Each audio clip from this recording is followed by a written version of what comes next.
Good morning, Civic Media mornings. We will go live in about 45 seconds. By popular authors through its Rally to Read program. Visit rallytoread.org to watch the read alouds and discover exciting reading activities for school and home. Visit rallytoread.org today.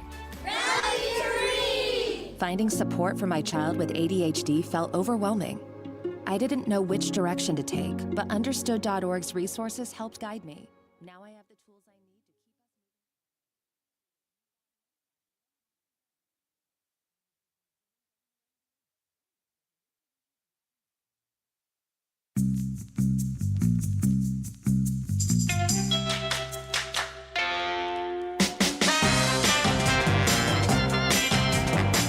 It's 6:06 right now. Thank you so much for joining us bright and early on this Monday. You are listening to Civic Media Mornings on the Civic Media Radio Network. My name is Jamie Martinson. Good morning. Happy Groundhog's Day. We'll be keeping track to see what Punxsutawney Phil and all the other impersonators around the country say. Will there be 6 more weeks of winter?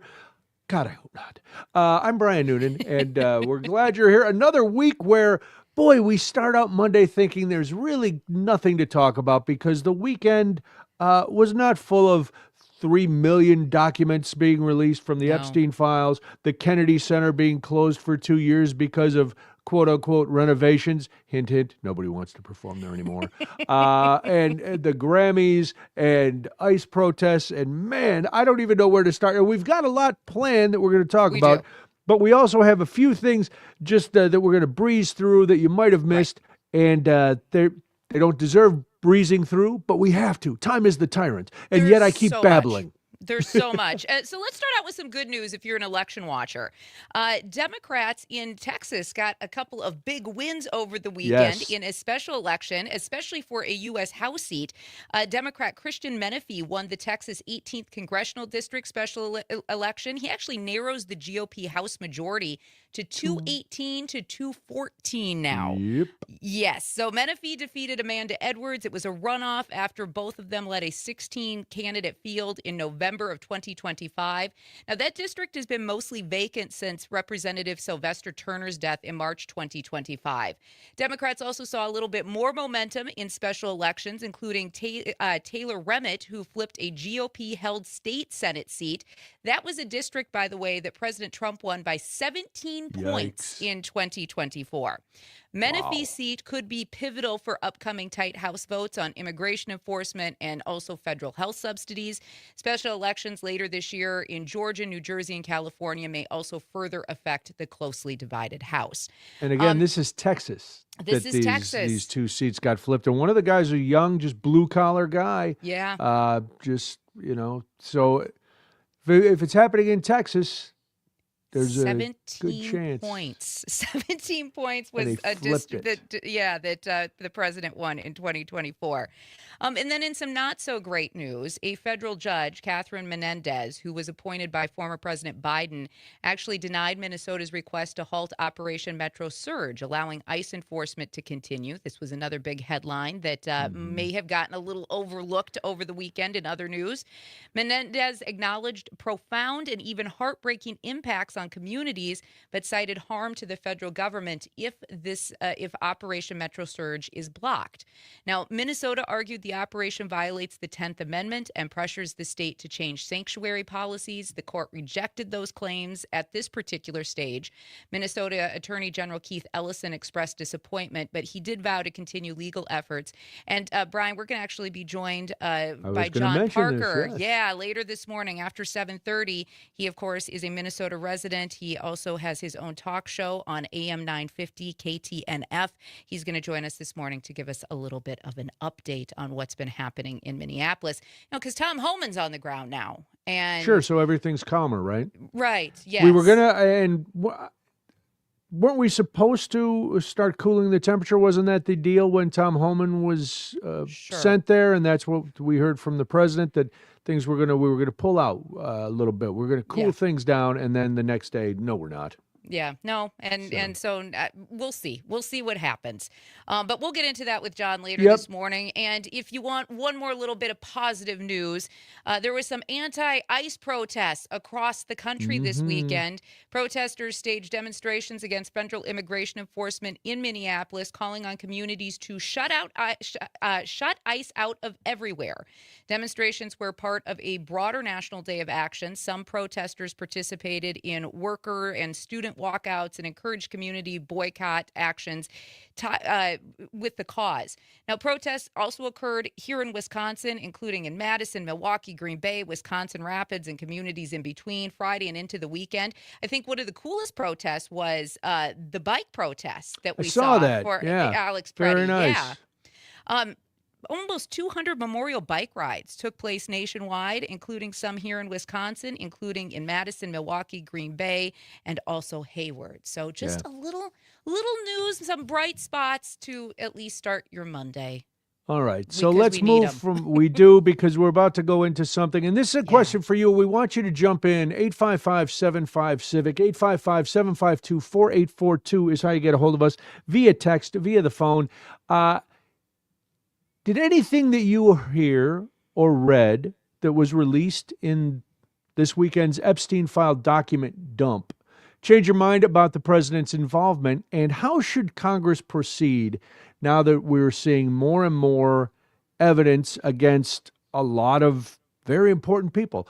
So let us know what you think of what you experienced this weekend. 855-752-4842. 3 million new documents, Jamie. I know you couldn't stop reading them. You've been consumed with that.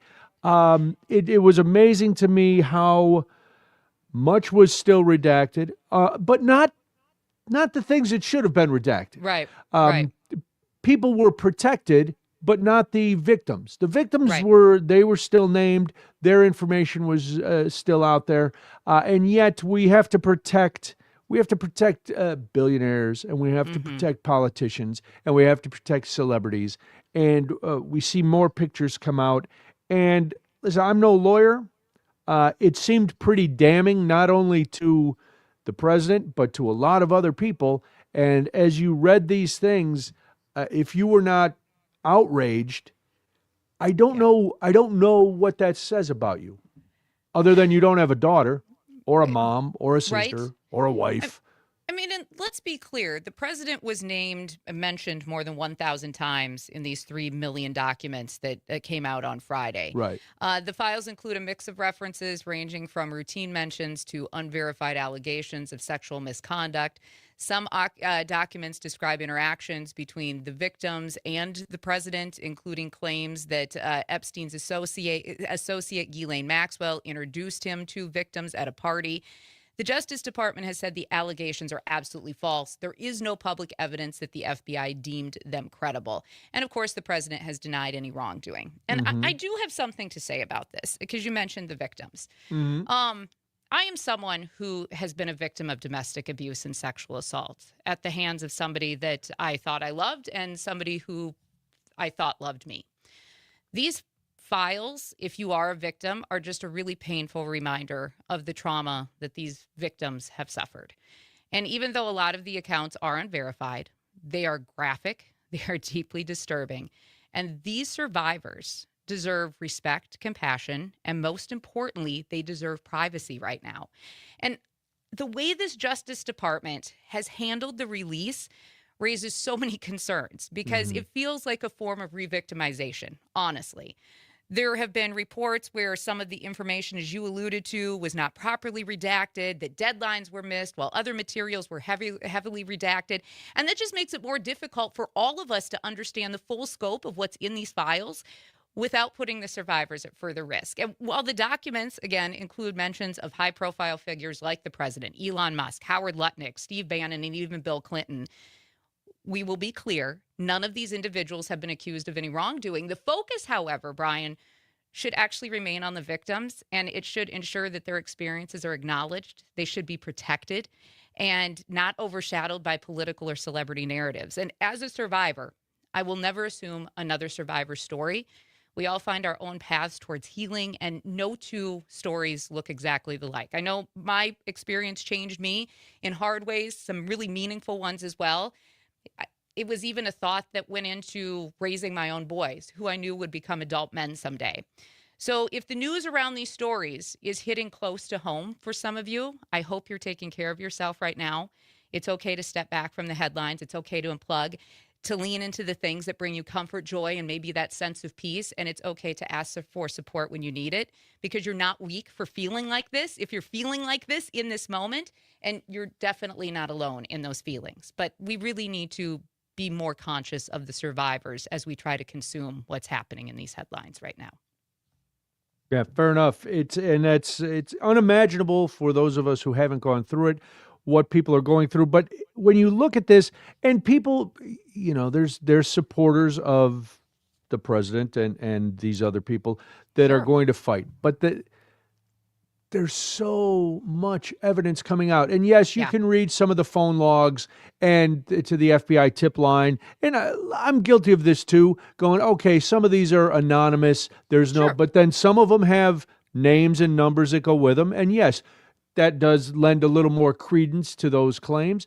And again, I admit that may not be, but all these women who gave sworn testimony, they all aren't lying.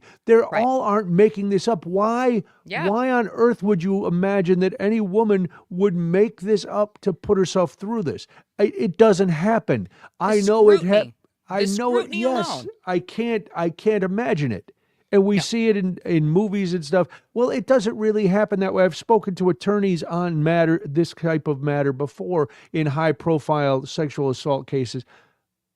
You got to believe the victims until there's a credible reason not to. But most of the time, there is not a reason not to believe these people. Right. And these women, let's be realistic. These women several of them have put themselves on the line publicly. Yeah. They've stood in front of cameras. They've stood with Tom Massey and Ro Khanna on the steps of the Capitol talking about their stories. They've been in the news. Not all of them, but a good majority of them. And I can't even imagine the amount of courage that takes. I know the courage that I had to have just to deal with my own story. Mm-hmm. And that was very private. And that was not done in this public way with high profile people, involved. So I can't even imagine what that takes, what sort of courage that takes. But the fact that then we are dragging these women through the mud, or certain people are, let's be realistic, it just makes you pause and you think, why wouldn't you believe these women? Why would we not believe what they have to say when their stories are also similar, right? These are women who did not necessarily know each other until recently, but they all have very similar stories about how they became part of the victimology of Jeffrey Epstein, which also floors me that, if that many people have the same story, could we say that they're all false? I don't. Mass hysteria, Jamie. That's what it is. But no, and I'm kidding about that, of course. It's amazing, and people, the defenders and the protectors of the alleged perpetrators, are saying, well, these files have been around a long time. Why didn't they come out during the Biden administration? Why didn't they come out before? Da da da da da.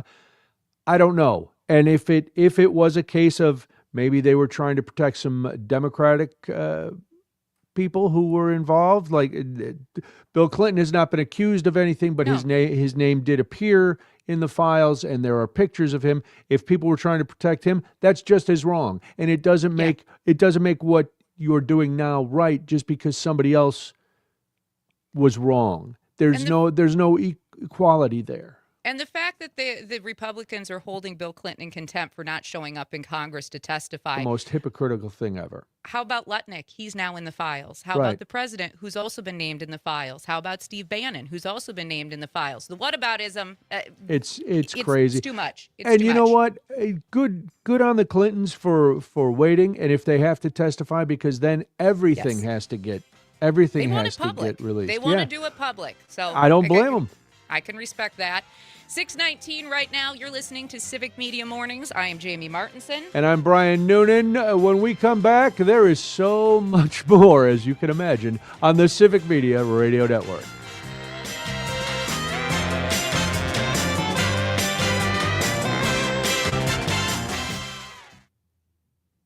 For people who mute their TVs. 92.7 WMDX.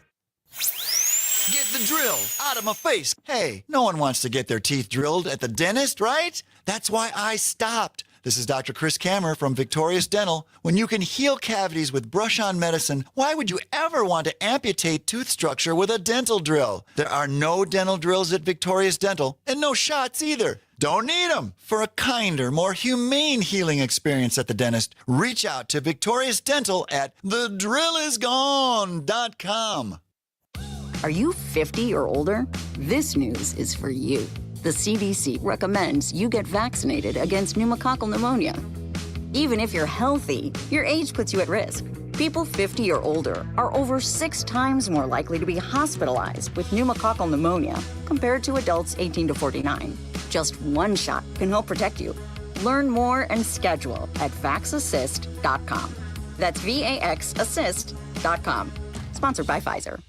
John Peterson and Gordy Young. We've got Joe on the line. Our Attorney General to find Pam Bondi, who I think got her a law license out of a Cracker Jack box, was on Fox and claiming that Mr. Preddy was a domestic terrorist. Evidence for this? Absolutely none. Just another interesting venture into liar land to see how the administration has handled this particular situation. Just get rid of 3 or 4 pages of my show. Stole your thunder, did she? Stole all my stories. Tune in to the John and Gordy Show weekdays from 2 to 5. When a warrior faces adversity, he fights through it. He finds a way. Freedom isn't free. Rolling strong. Belief. Believe you can, and you will. Wheelchairs for Warriors provides mobility solutions to veterans and first responders injured in the line of duty. Join the mission and visit wheelchairsforwarriors.org. My Alzheimer's diagnosis was hard to take. But early detection allowed us to take control of the situation together. Talk to your family about seeing a doctor. Go to alz.org/time to talk.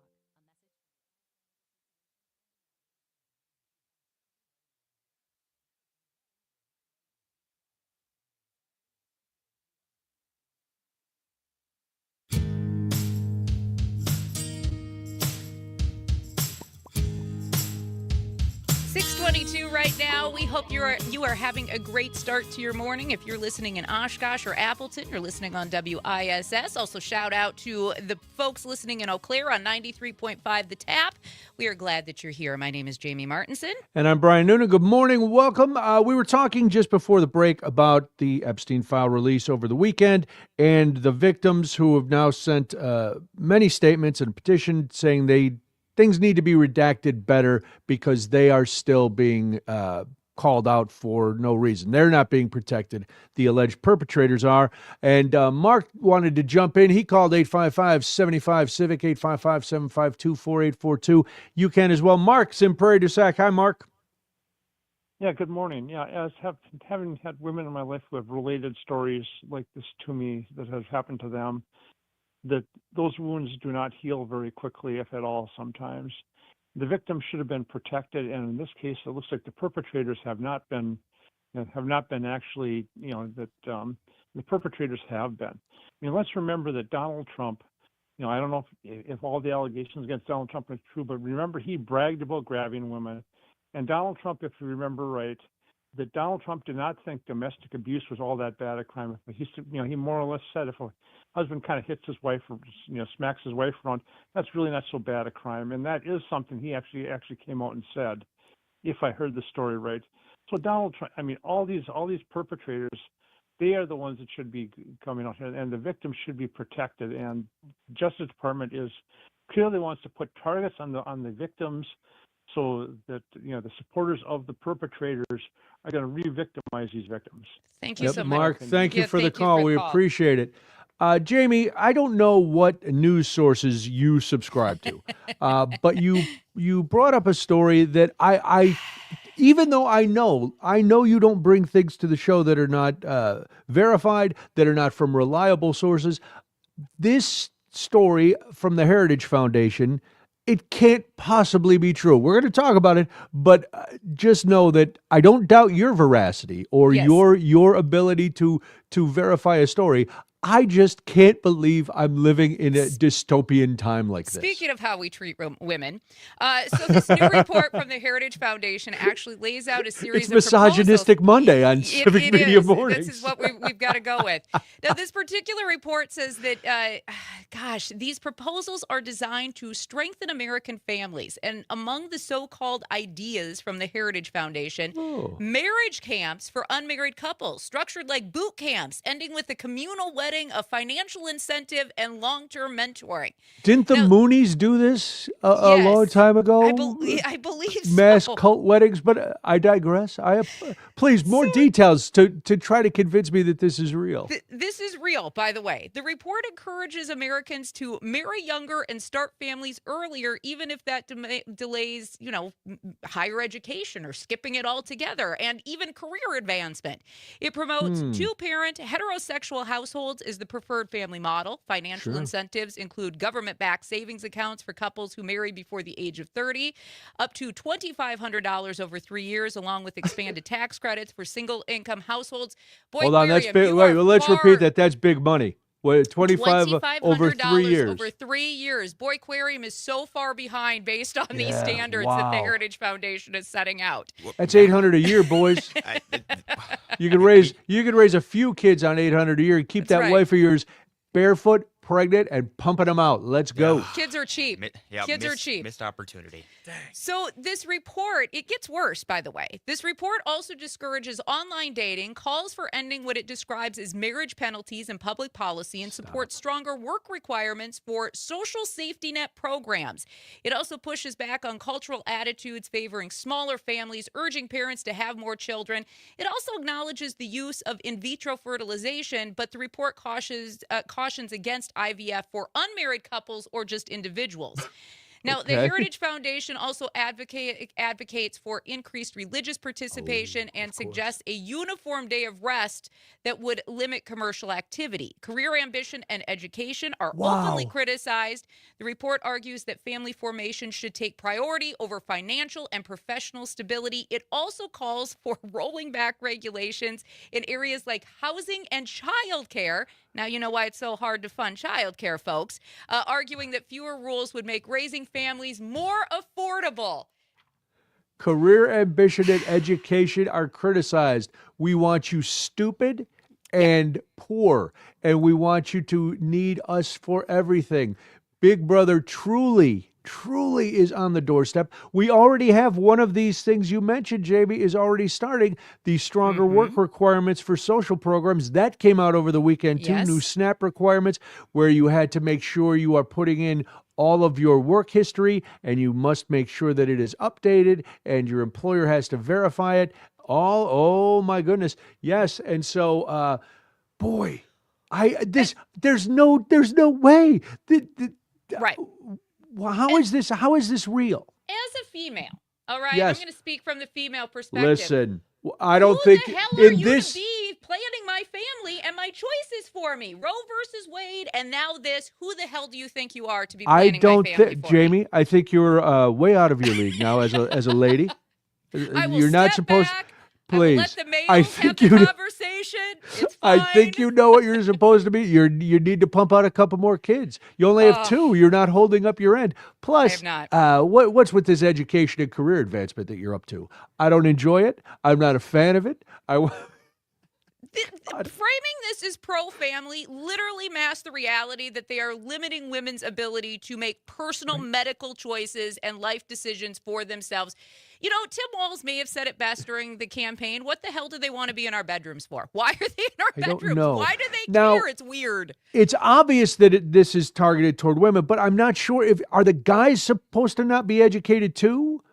Or is it? Or I don't know. Somebody's got to be educated if all you're doing is pumping out kids. Well, you're not supposed to have. You're not supposed to be trying to have career advancement. You're supposed to be starting young. How educated can you be if you're starting your families before you're 30, or 20, just to have more and more kids? Don't play the music. We're not coming off. This Those is communal intolerable. weddings. It will handle it all. Those communal weddings. Well, that's good. Gosh. Okay.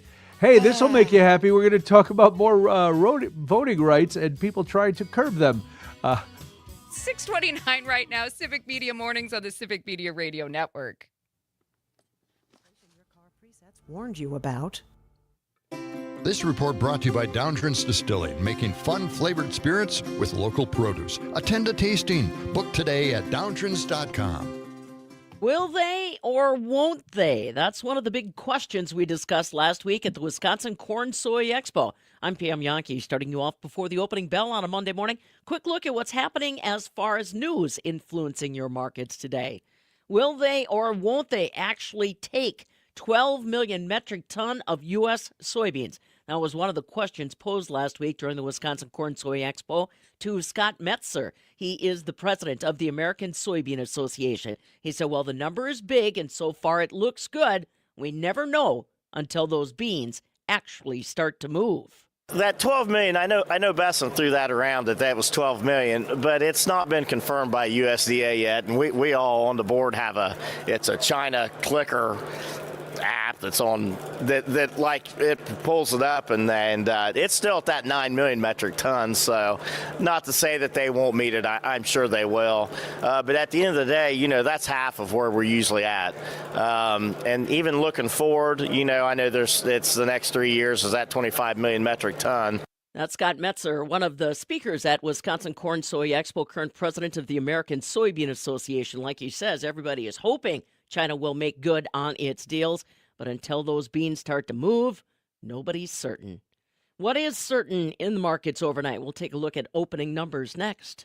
In fields where weeds don't back down, farmers count on Liberty Ultra Herbicide by BASF. The Liberty Lock formulation delivers stronger coverage and 20% better weed control, something Todd Ryan in Moravia, Iowa has seen firsthand. I've been using Liberty for a number of years and really got along fine with it, but now we've upgraded to Liberty Ultra, and it seems like to me the burn down is quicker. That's Liberty Ultra Herbicide. Clear, reliable efficiency. Hear more Ultramonials at libertyultramonials.com. Always read and follow label directions. Did you know you can leverage crop insurance to benefit your bottom line? Ag Country Farm Credit Services can help. Choosing the right coverage for your goals can help maximize margins, strengthen your marketing strategy, and build a more resilient operation overall. As you plan for the season ahead, focus on more than just managing risk. Call 800-450-9858 to speak with one of our dedicated crop insurance officers. This institution is an equal opportunity provider and employer. On Friday in Chicago, the barrel cheese dropped 2 cents to $1.39. 40-pound block cheese, that was down a penny and a quarter at $1.36 and a quarter, while double A butter gained 9.5 cents to $1.58. This morning, March corn's down 3 at $4.25. December new crop down 2, $4.54. March soybeans are down 8 at $10.56. November new crop down 7, $10.73. July new crop wheat currently 6 cents lower at $5.50 a bushel. There's your quick market snapshot as we roll into a Monday. For the Midwest Farm Report, I'm Pam Yankee. This report brought to you by Sugar River Pizza, your catering expert. Host your party in their gorgeous Sun Prairie location or a venue of your choice. SugarRiverPizza.com. Mostly sunny today with a high right around 24 this afternoon. Tonight, it'll be partly cloudy. We're going to drop down to around 7 above for an overnight low. Tomorrow, more sunshine with a high of 23. I'm meteorologist Sean Cable. Currently, it's 21. John Peterson and Gordy Young. We've got Joe on the line. Our Attorney General, the fine Tam Bondi, who I think got a law license out of a Cracker Jack box, was on Fox and claiming that Mr. Preddy was a domestic terrorist. Evidence for this? Absolutely none. Just another interesting venture into liar land to see how the administration has handled this particular situation. Just get rid of 3 or 4 pages of my show. Stole your thunder, Stole all my stories. Tune into the John and Gordy Show weekdays from 2 to 5. Would you like to contact Congress and let them know your views about issues that are important to you? Leave a message for your U.S. representative or your senator by calling the Capitol Switchboard at 202-224-3121. Phone lines are open from 9 a.m. to 5 p.m. Eastern Standard Time. Standard phone rates may apply. To send an email, go to senate.gov or house.gov for more information. A public service message from the Civic Media Radio Network. Pete Schwaba. 10 seconds.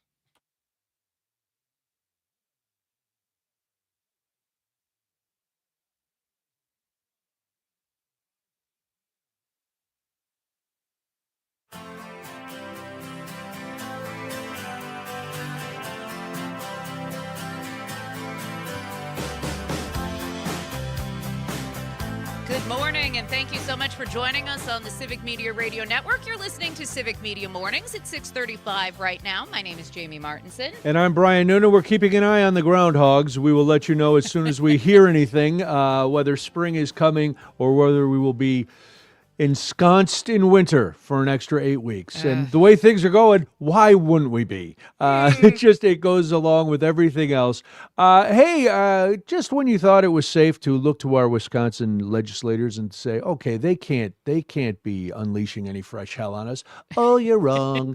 Representative Brian Steele is he's proposing the Make Elections Great Again Act. It would impose uniform federal standards on how states run elections for federal office. That sounds strange, doesn't it, Jamie? Because the Republicans are supposed to be all about states' rights. So now the federal government would run elections, and I wonder how that would go.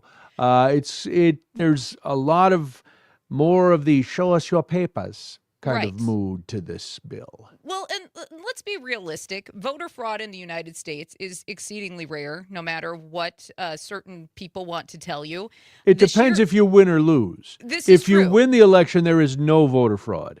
If you lose the election, it is a widespread problem that needs to be addressed immediately. That's right. And you have to re-examine elections from 6 years ago and raid warehouses in Georgia. That's what happens. Makes sense to me. The share of reported fraud cases over the past 13 to nearly 40 years is well under 1%, according to multiple election studies. So just something to keep in mind as we talk about this particular proposal.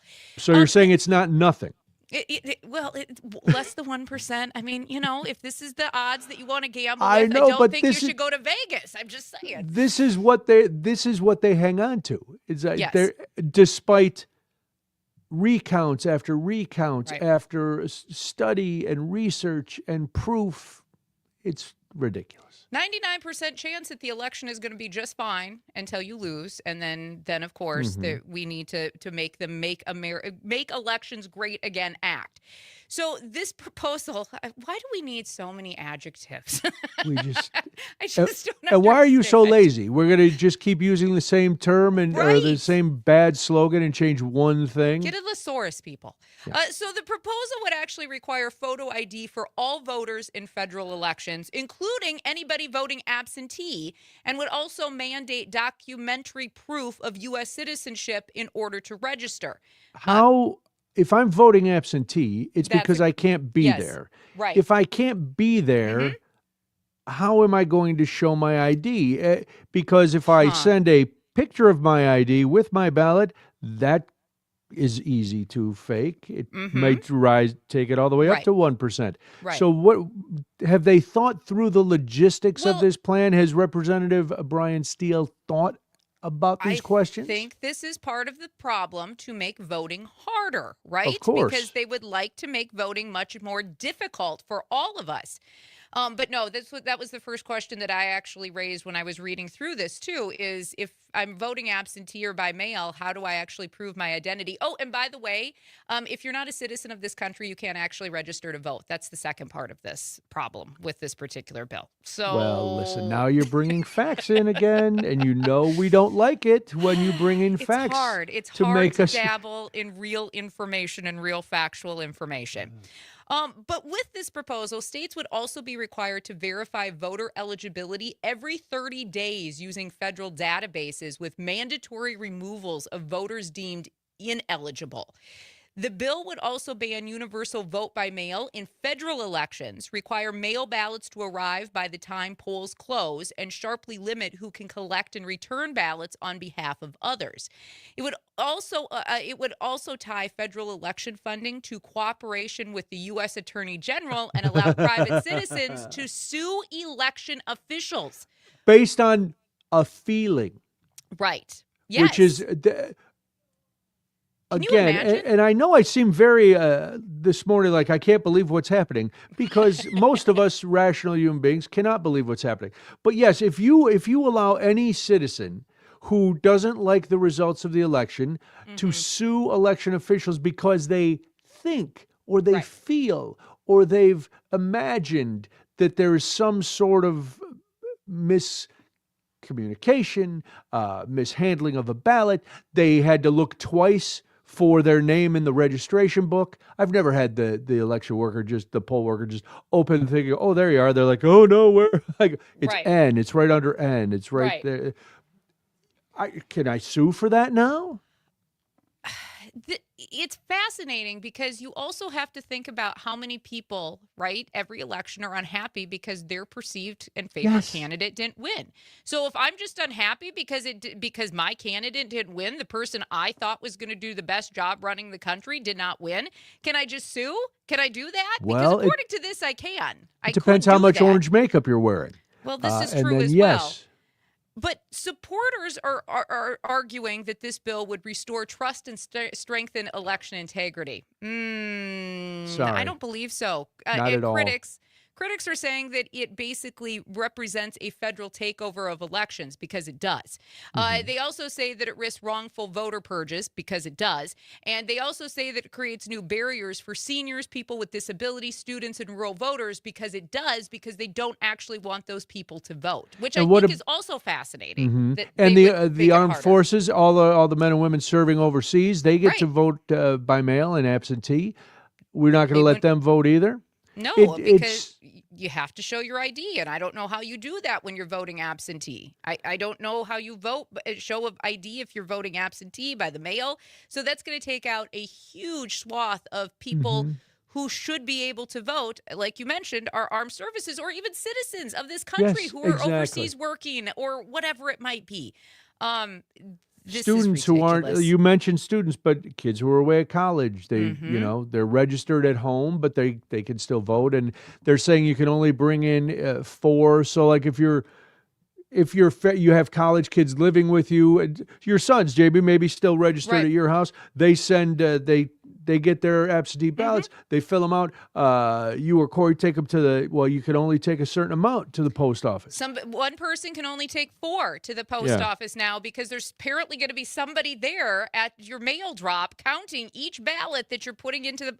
How are you going to enforce any of this? And where's the money going to come from for this every 30-day state Right. purge of the rolls? State Again, election officials are already overworked and don't have enough staff to do their job. and as we've said, the research does not bear out the false claims of widespread voter irregularities. It just doesn't. And it's, we've always, I don't remember big recounts and stuff until the Gore-Bush election with the hanging chads and that kind of thing. But now it's just no, and I don't mean to call out an entire populace, but it does seem like the Republicans are very guilty of this, and more so the MAGA wing of the Republican Party, that if any election that you don't win is rigged. There's no more, hey, elections are not, you don't always win, kids, and we all learned that since we were children playing games. You don't always win. Right. So, but now it is taking it to a different level, and we're going to strip away more state rights.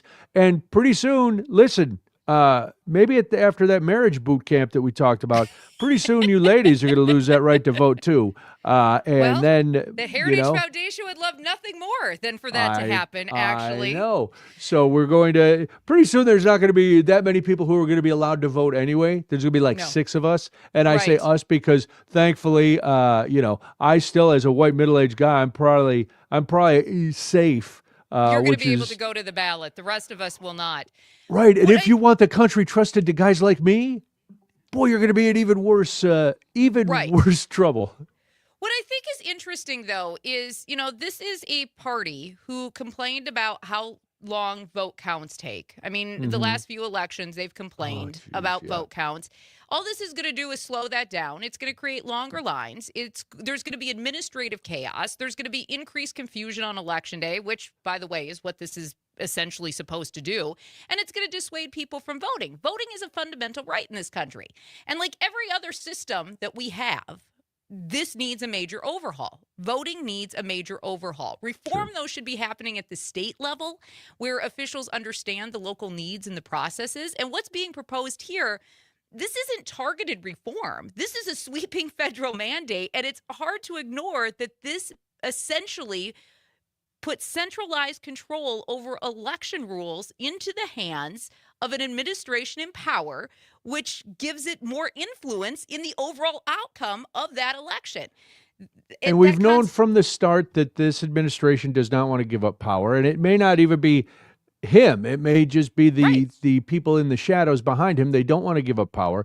They do want to strip the rights of Americans while saying, oh, no, we're not taking away elections. You can still come and vote, but only certain people will be able to vote. And we want those people to know that, listen, if you even if you've imagined it and created it out of thin air, you can sue people who are working elections. Who's going to want all these people who volunteer at the polls? I don't care if you're Republican or Democrat. Everybody working these polls are volunteers. Been there. Are you right? Do you want to put yourself in harm's way where you now are liable to lawsuits because somebody's candidate didn't win?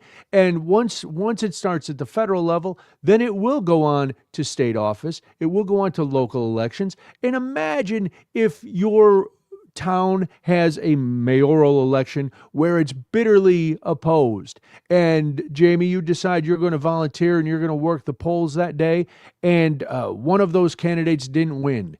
And it doesn't matter who, because both sides were just angry and bitter, and it was a hard-fought election.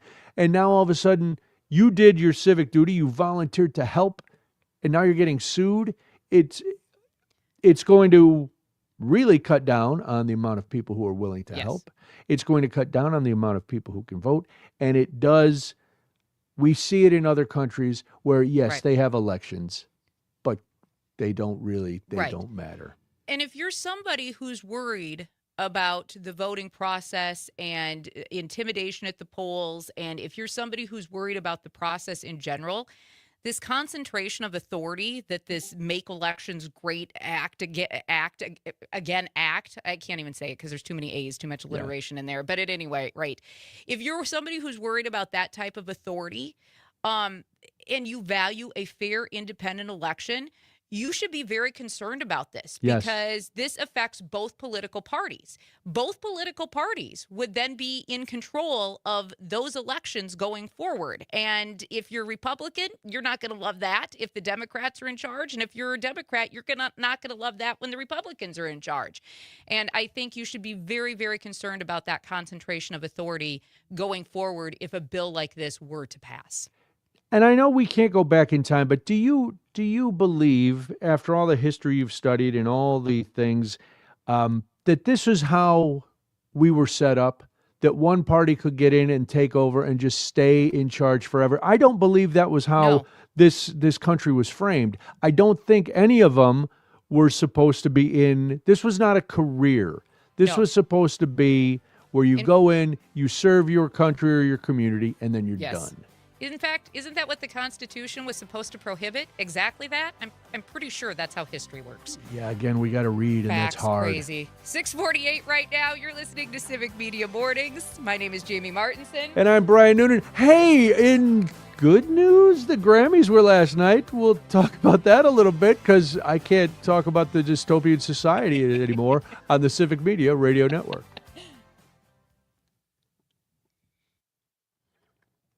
News Roundup in podcast form. Go to WMDXradio.com to subscribe.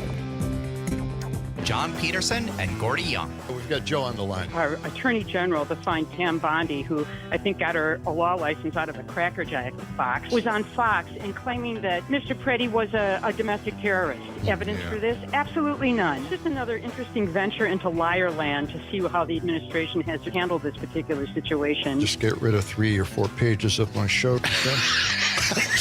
Stole your thunder, did she? Stole all my stories. Tune in to the John and Gordy Show weekdays from 2 to 5. You wanted to be cool, which led you to smoking, which led to a pack a day. Then you met that special someone, which led to starting a life with them, which led to wanting to live longer, which led to quitting. Then you heard you may be at risk for lung cancer, which led you to getting a low-dose CT scan. If you smoked, Get scanned. Talk to your doctor and learn more at savedbythescan.org. Brought to you by the American Lung Association and the Ad Council. I'm Angela Bassett.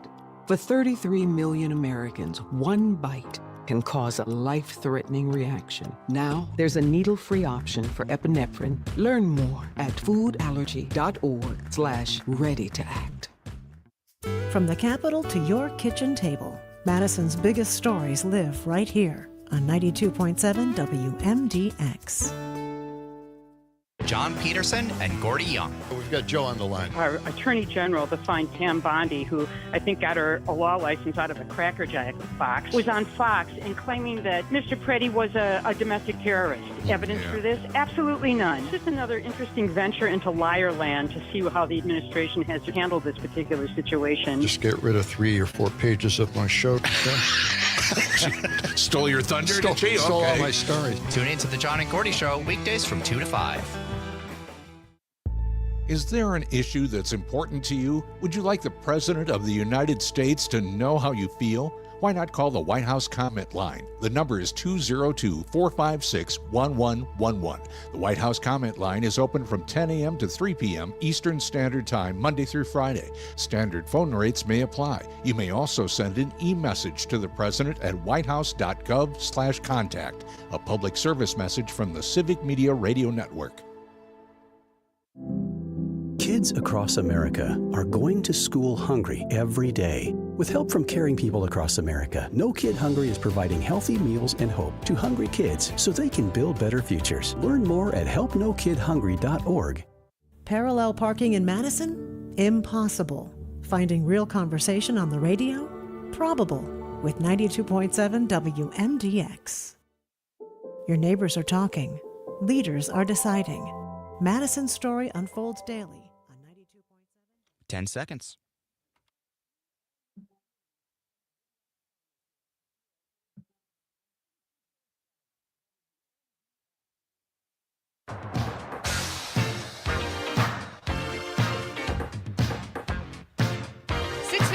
Right now. Thank you so much for joining us this morning. If you are listening on WLCX in La Crosse, we appreciate you being here, or even on WXCO in Wausau. Good morning. We hope that your day is off to a great start, even for a Monday. My name is Jamie Martinson. You're listening to Civic Media Mornings. And I'm Brian Noonan. Good morning. It is Groundhog's Day, and it does sometimes feel like the news just keeps repeating, and not in a fun Bill Murray type way. No. In an, oh my God, are we still going through this type of way? Has Jimmy the Groundhog in Sun Prairie rose yet to see a shadow? Obviously, it's dark out, so probably not for a little bit. Boyquarium, we need your eyes constantly monitoring every groundhog across the country, from Punxsutawney Phil to Woodstock Willie to Bob, a guy who's a furry wearing a groundhog costume, who's stumbling out of some hotel. All of those. We got Parker. He's on the road, right? He's checking it out right now. Outside? So, yeah. Did Parker see his shadow? I was just going to say, is Parker going to check his? It's still dark, so he should wait a little bit. I don't know if Parker could see his own shadow, so we'll have to see that. Yeah. Wow. Well, listen, we had a text. We were talking about this bill that's been presented by Brian Stile of Wisconsin, the Make Elections Great Again Act. And Gary from Madison texted in, Republicans are all about power and money and will push voter suppression to stay in office. It appears that's, it appears that's the way it's going, Gary. And it's not, and again, Congress, I do sound like a Groundhog's Day broken record. What's Congress going to do? What's Congress going to do? Nothing. Right. But again, the House majority down to shrinking. Just 2 votes. It's shrinking. And by the way, your government is shut down right now, or at least that's in a partial shutdown, just in case you forgot that. Good news. Oh yeah, listen. Right. What? I've been under the assumption the government's been shut down for the last decade, really. Right. So, okay. Mike Johnson says that there won't be a resolution fast because the funding for the Department of Homeland Security is definitely going to be a sticking issue, and it's all the Democrats' fault, of course. So their resolution will not come quickly. So hopefully those federal workers who don't have a job to go to today are compensated when this is all said and done. But again, not holding my breath. Could somebody in the Senate just walk over and put him in a headlock and go, pass it? We'll get the DHS stuff taken care of. What happens if Mike Johnson sees his shadow today? Does that apply to anything? Listen, there's not a chance Mike Johnson has enough of a physical being or soul to cast a shadow. Mike Johnson, the only thing that would be fun is if we got to see that Mike Johnson actually had a spine. This is true. This is true. Steve from Mount Horeb texting in this morning, listening on WMDX, says, Happy Whistle Pig Day. Well, now I feel like I need to do a little research. Jamie, this is right up your alley. We would like to know by the end of the show what Whistle Pig Day is. I know Whistle Pig is a brand of whiskey, but I don't think that's what it is, because if that's the case, every day would be a cause to celebrate whiskey. You know what I didn't celebrate? I'm going to be quite honest with you. Okay. I know during the night last night, I was seeing in our group text, you and Frank were watching the Grammys. I don't know if the boy Aquarium was involved in Grammy watching. Dom, did you watch the Grammys? A little, on and off. Yeah. All right. I will admit to watching one award. And that was because the show we were watching, I was getting ready to go to bed, and I put on the Grammys, and I got to see Lola Young, who I had never heard of till last night. I guess she insinuated that she won for Best Pop Solo Performance. Yeah. And I saw a little piece of the video, and I heard a little of the song, and listen, I'm sure she's a very talented young woman. I have no beef. But I realized in that moment, I had made the exact right choice, not watching the Grammys. I knew nothing. And then today, as I'm looking at the winners, I was like, I recognized the names, you know. Sure. I know who these people are, except for Lola Young, I had never heard of. No offense. Olivia Dean, I only know because our producer Frank was singing her praises the other day. Great album, by the way. He after the show, he told we were talking about how great the album was. Went and actually downloaded a bunch of it. It's fantastic. Okay. He did not steer me wrong on that. Album of the year went to Bad Bunny last night. In case you were watching or didn't watch, he had some strong words for immigration here in this country. Billie Eilish won, and Phineas. You always have to add Phineas in there. They won for Song of the Year for Wildflower. Record of the Year went to Kendrick Lamar with SZA for the song Luther. By the way, Cher screwed that up at the end. She actually said Luther Vandross won the award, but Luther Vandross. He's been dead for a while. So I was going to say that Luther's been gone. She screwed that up. I didn't say. I'm glad you didn't say Kendrick Lamar with SZA. Even I know it's SZA. SZA. No, I love SZA. She's great. You mentioned. Oh, see, I didn't know SZA was a woman. SZA's fantastic. All right. You mentioned Best New Artist went to Olivia Dean, and you also mentioned Lola Young winning for Best Pop Solo Performance for Messy, and then the Best Pop Duo/Group Performance went to Defying Gravity. That is Cynthia Erivo and Erivo. Thank you. I always mispronounce that. And Ariana Grande, of course, for Wicked, and their performance there. But it was an interesting Grammys last night. There was a stripped down version of Justin Bieber in his boxers. I'm certainly glad. Yeah, okay. It was very strange. All of a sudden, he's Ed Sheeran with his own sound machines, making his own music. It was very stripped down. There was a great tribute to Ozzy Osbourne. Oh, nice. But the memorandums that they do, right? The memoriams, I should say. Yes. Pardon me. Went on forever. I was like, oh, really? We're still going. Oh, we're still going. Oh boy, did Roberta Flack actually have this much music that this still needs to be happening right now? And why are you throwing shade at Roberta Flack? I love Roberta Flack. We lost a lot of great performers and people from the business over the past year, and there was a very nice, touching tribute. However, I don't think I needed it for, 20 minutes or so. It went on for a really long That's crazy. time. And I don't know who Youngblood is, but I could tell he won a rock award because he has eyeliner on. Yeah. So I knew he was a rocker. He was hanging out with Sharon Osbourne a lot last night, if you didn't catch that. Okay. It's 6:59 right now. You're listening to Civic Media Mornings. I'm Jamie Martinson. And I'm Brian Noonan. We will talk to Nick Clark about concealed carry in Wisconsin on the other side. It is the Civic Media Radio Network.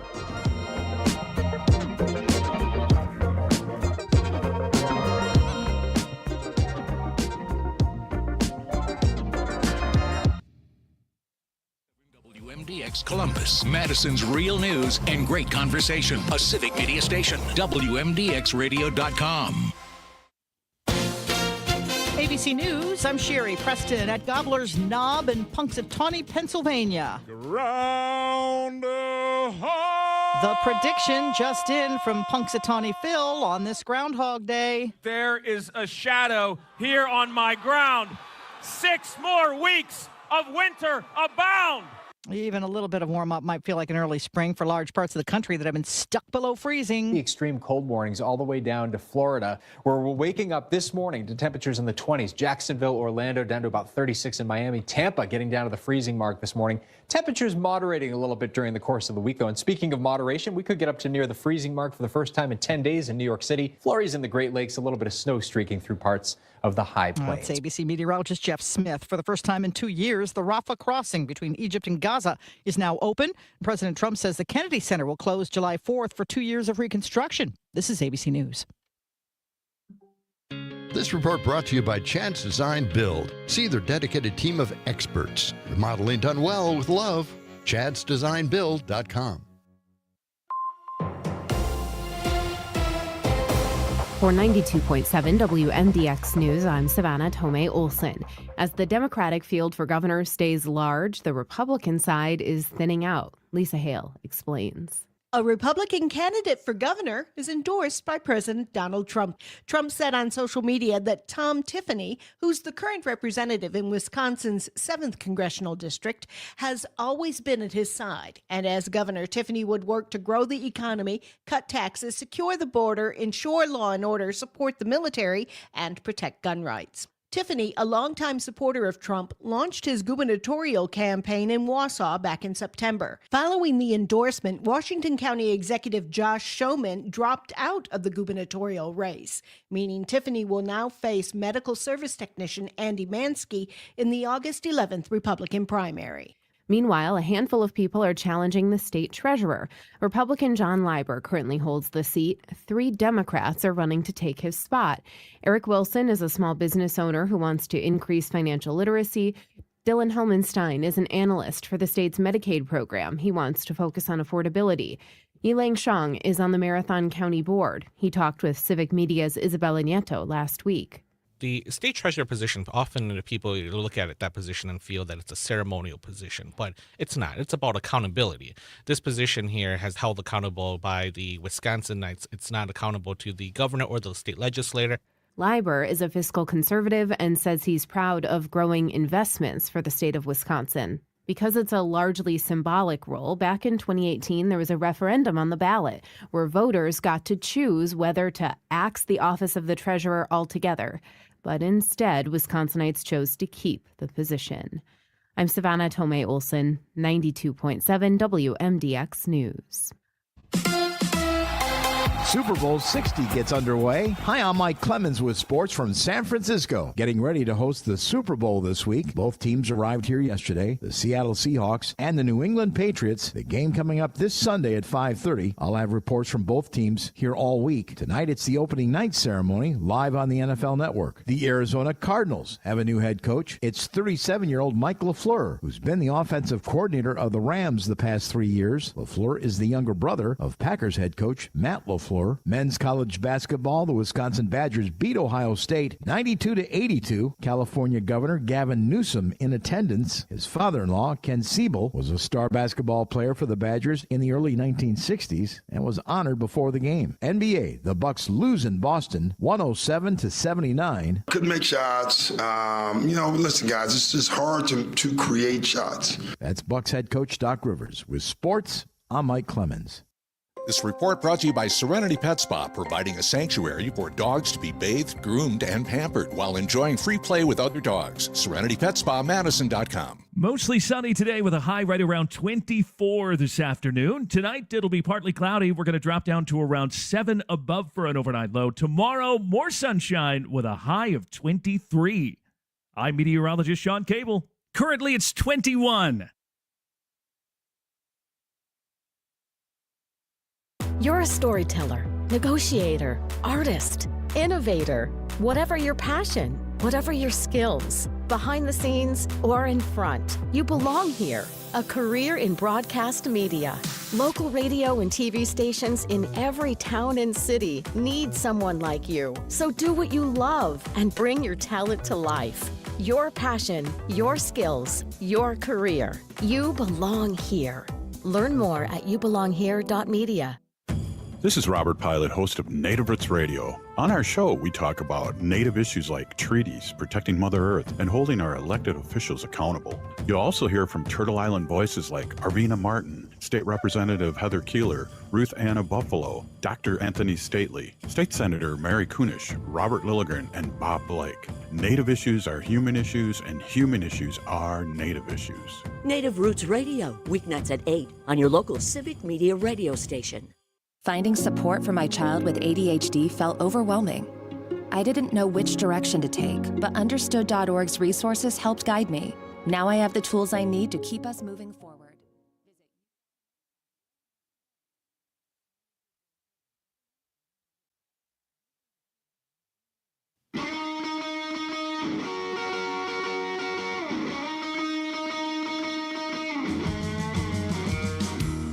Thank you so much for joining us this morning. We always appreciate it. You're listening to Civic Media Mornings on the Civic Media Radio Network. My name is Jamie Martinson. And I'm Brian Noonan. Good morning. Since the shooting of Alex Preddy in Minneapolis, there's been a lot of debate on both sides. Usual political lines have been drawn, but one surprising group that has really coalesced around not only what happened in Minneapolis, but comments from the Trump administration are gun owners.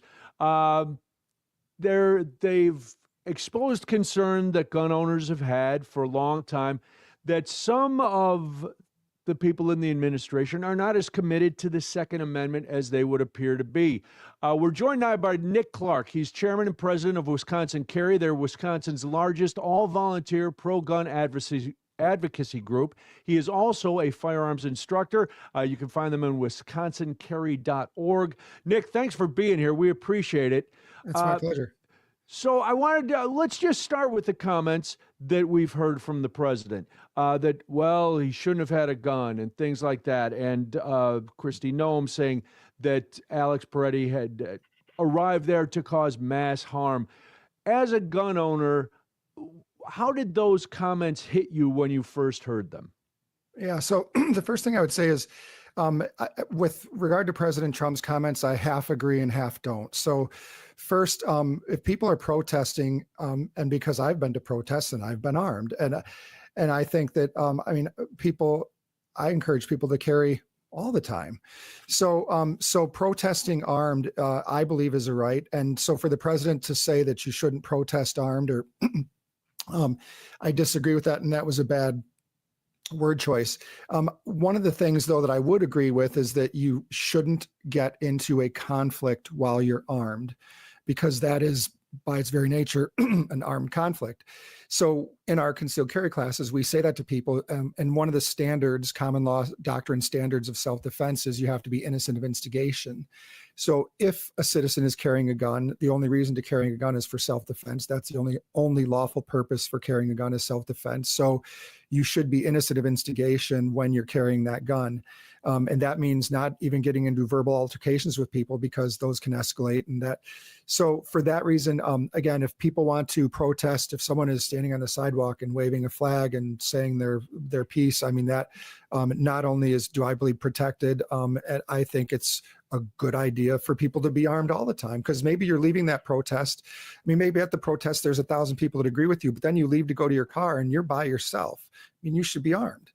But what you shouldn't do is interact or interfere with law enforcement armed, because then you're presenting yourself as a deadly threat, and that's dangerous for everybody. So the president's word choice was poor.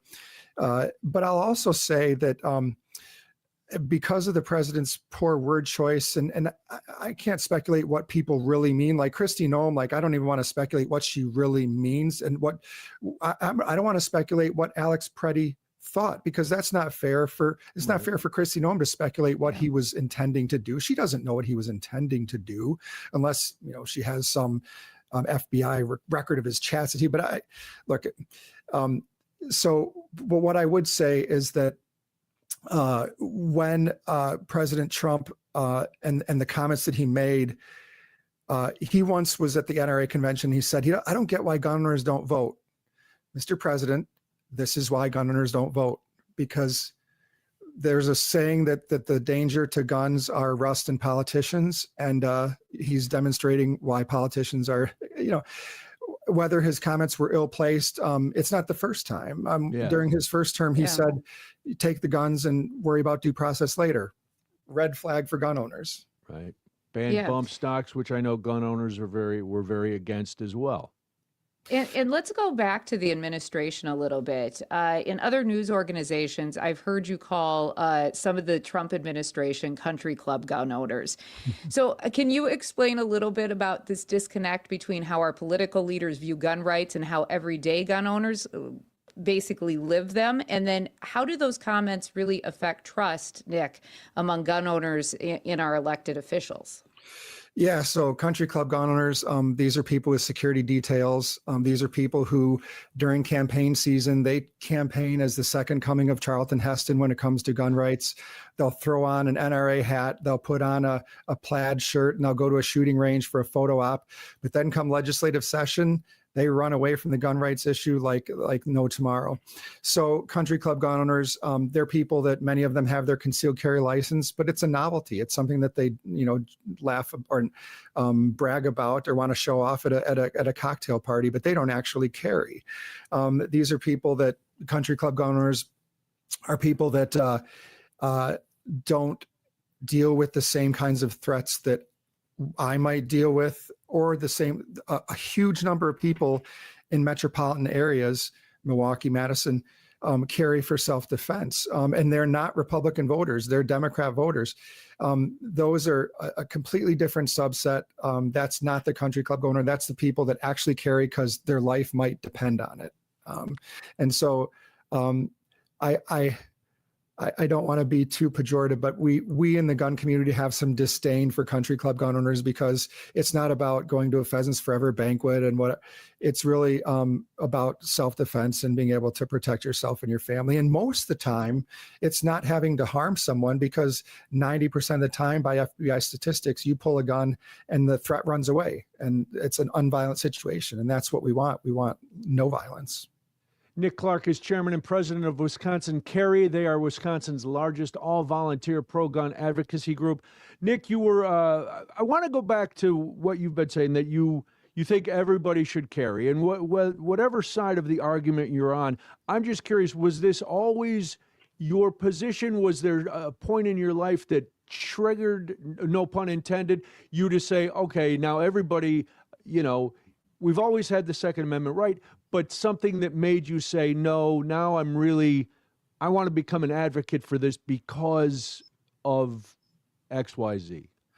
Yeah. And so certainly people that aren't comfortable carrying, so I don't want to force anybody to carry. I don't want to push people to carry that don't, but I should say everybody has a reason to carry. And what really does it for me, and it's even hard to, so my wife is a nurse, and when the nurse at the medical college freighter was assaulted in the parking garage a couple of years ago, I see she was running away from her attacker, and I watched that, and she's no longer with us. And I thought, man, if she just had a gun, she would have turned around, she would have pointed at that guy, and he would have run away. At 90% probability he would have run away. So that's where it hits for me. Is when I see I'm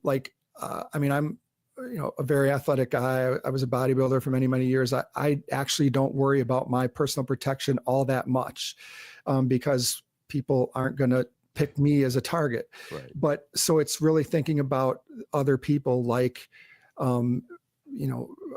my sisters and now my wife and now our kids are just old enough now.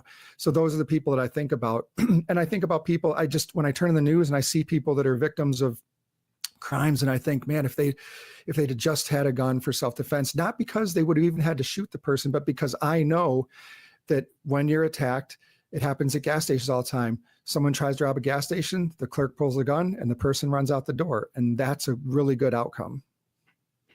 Do you think that incidents like what we've seen in Minneapolis, or even just as you're describing, in when people are in positions where they're being victimized, do you think that this is a point where maybe both parties view gun laws or how they might even legislate around the open or concealed carry in the future? Do you see any change in that based on what you're talking about in an everyday scenario or something more extreme like in Minneapolis?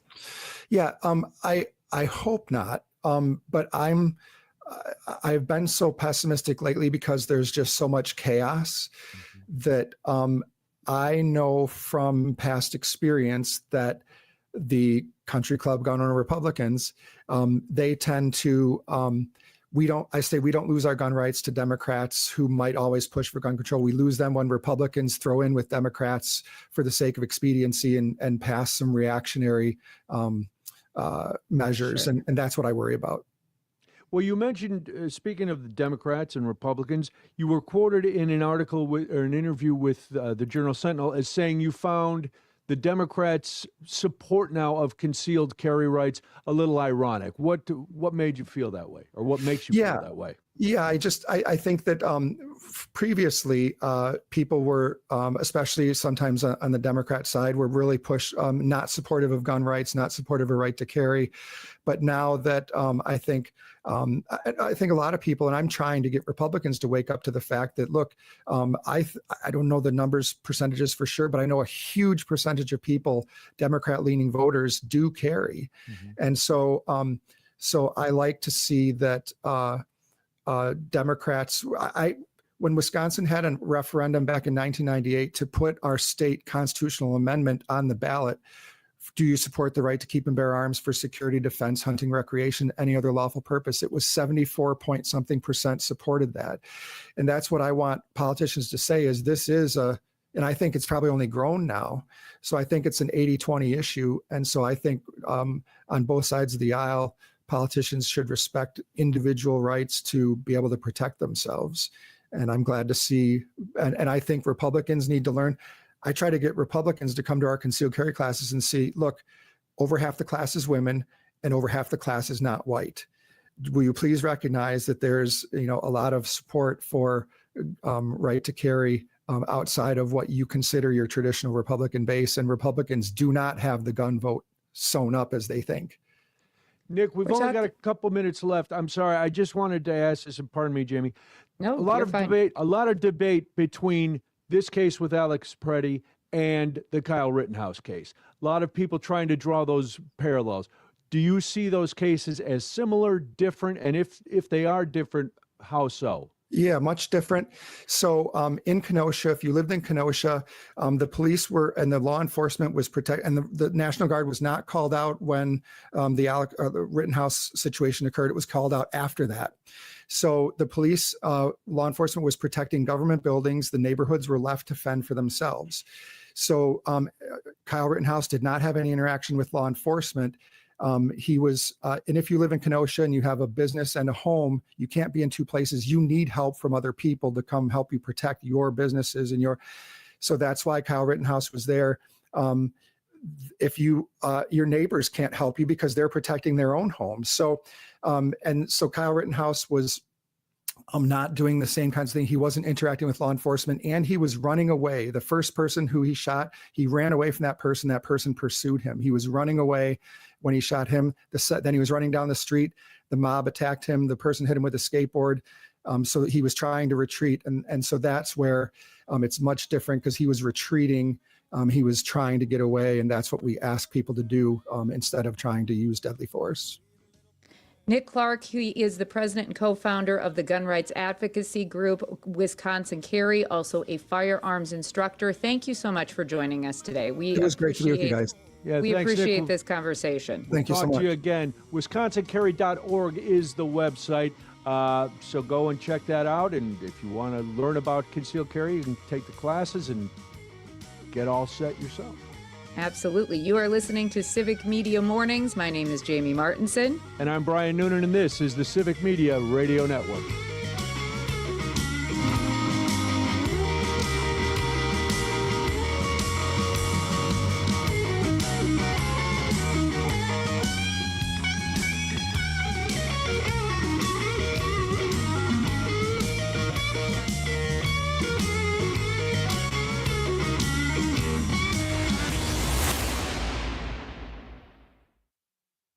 WMDX, a Mad City state of mind. Did Wisconsin Governor Tony Evers allow unauthorized immigrants to get taxpayer-funded health care? No. But the veto that Governor Evers did, allowing illegal aliens to continue to get taxpayer-funded health care, I mean, that's just a bad veto. Contrary to Republican U.S. Representative Tom Tiffany's December 10th claim that Evers' veto allowed taxpayer-funded coverage, no such coverage exists. Unauthorized immigrants are not eligible for federally or state-funded health care coverage in Wisconsin. 14 states use state funds to cover unauthorized immigrants, but Wisconsin does not. Evers vetoed a Republican-backed bill December 5th that would have barred public funds for health care coverage for unauthorized immigrants, calling it polarizing political rhetoric. Fact briefs are bite-sized fact checks of trending claims produced by Wisconsin Watch and GigaFact. Read more at wisconsinwatch.org. You want to feel important. You want to be a part of something bigger, something that matters and can help change things. You want to feel like you belong. We know. We felt that way too. And that's why we did something about it. We aren't just Army National Guard soldiers. We are normal people just like you. And together, we can make a difference. Take on your legacy. Visit NationalGuard.com to find out more. Sponsored by the Wisconsin Army National Guard, aired by the Wisconsin Broadcasters Association and this station. Choosing a florist for Valentine's Day? For the best and freshest flowers in Waterloo, Lake Mills, Marshall, Deerfield, and surrounding areas, Waterloo Blooms has exactly what you're looking for. Call 920-478-8600 or stop by today. Not completing high school is more of a social thing than it was an academic thing. Even though all these years have passed, I still had that longing to have my diploma. At age 30, Carissa finished her high school diploma. If you're even considering getting your high school diploma, you can do it. No one gets a diploma alone. If you're thinking of finishing your high school diploma, you have help. Find free adult education classes near you at finishyourdiploma.org. That's finishyourdiploma.org. Brought to you by the Dollar General. 10 seconds till live.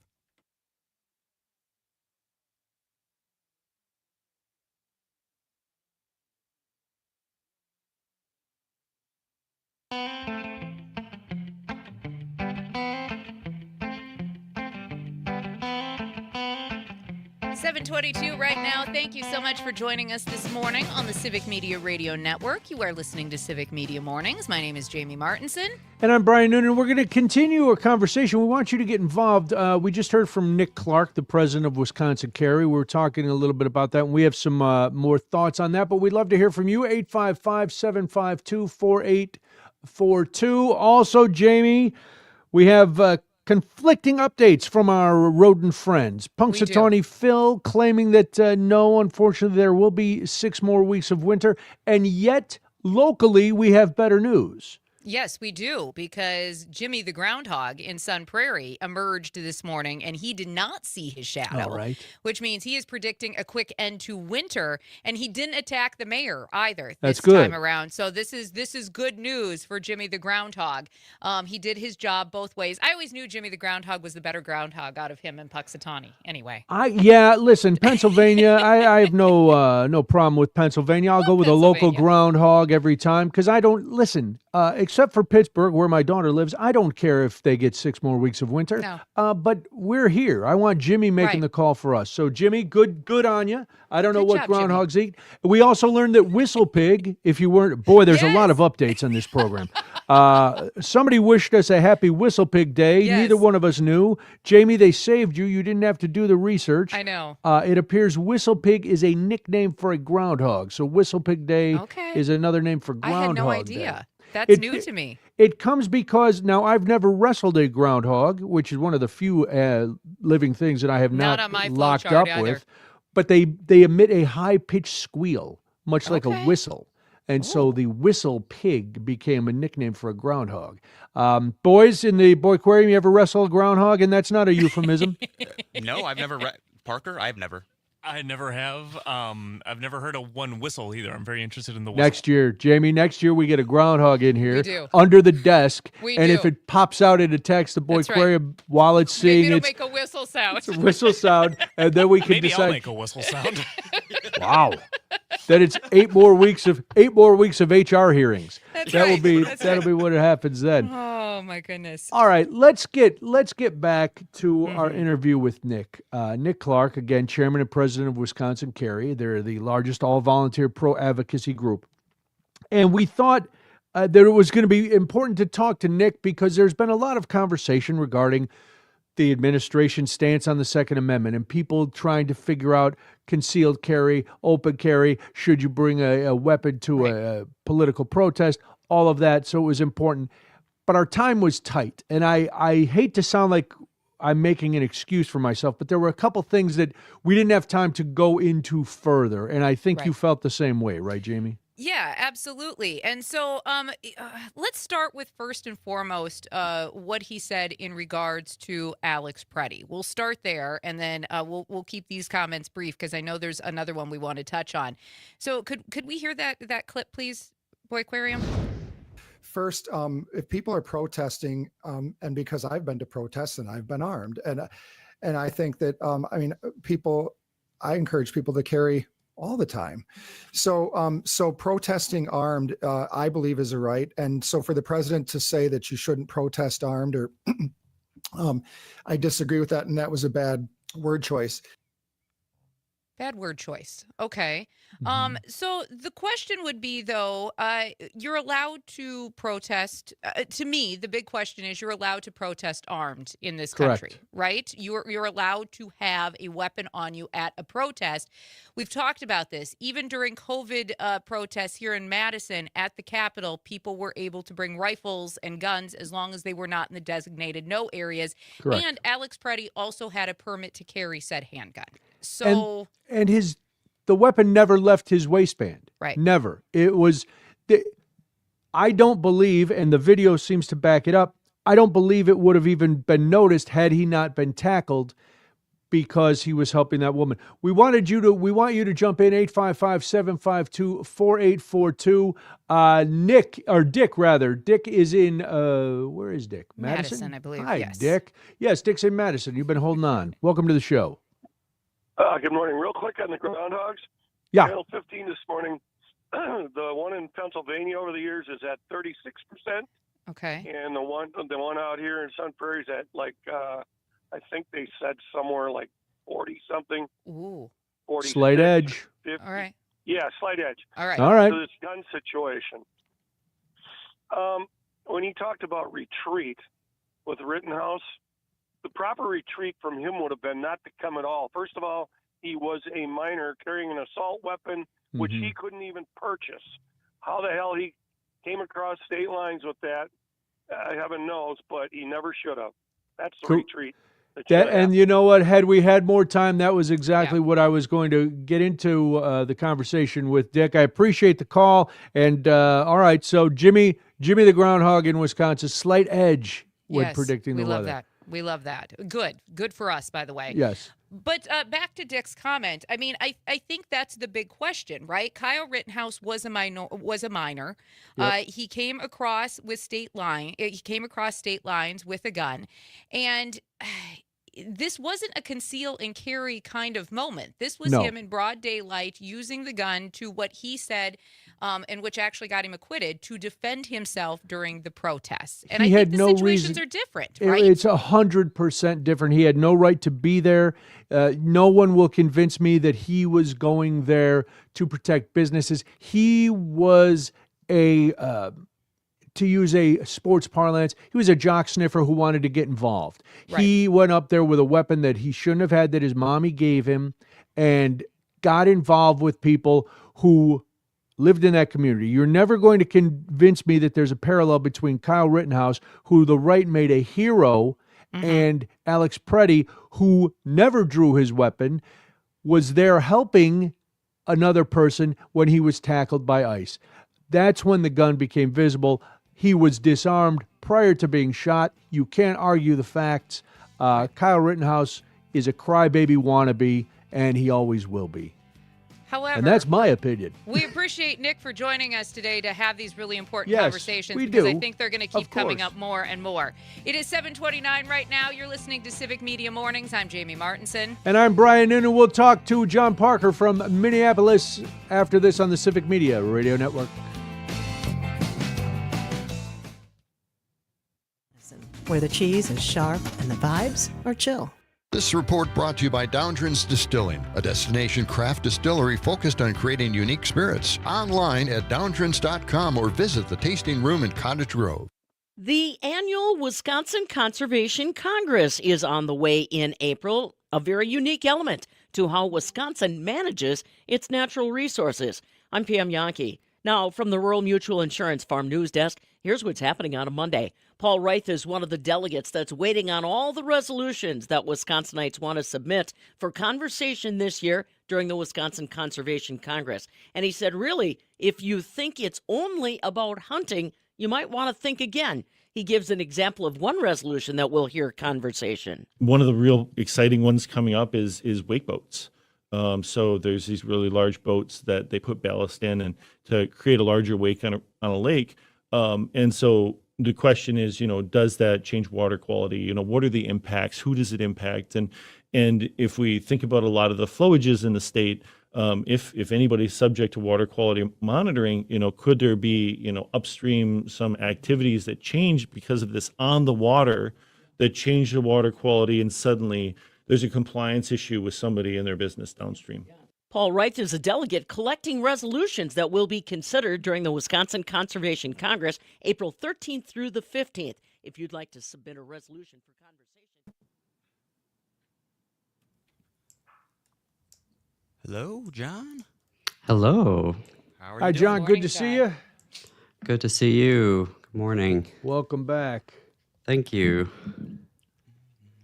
So things have not, despite all promises, things have not settled down. Promises. Yeah. I mean, did anybody really believe him? No. I think it's, well, I mean, we can get into this. It just, I know it wasn't because he came here, Homan. There was already reporting going on before that.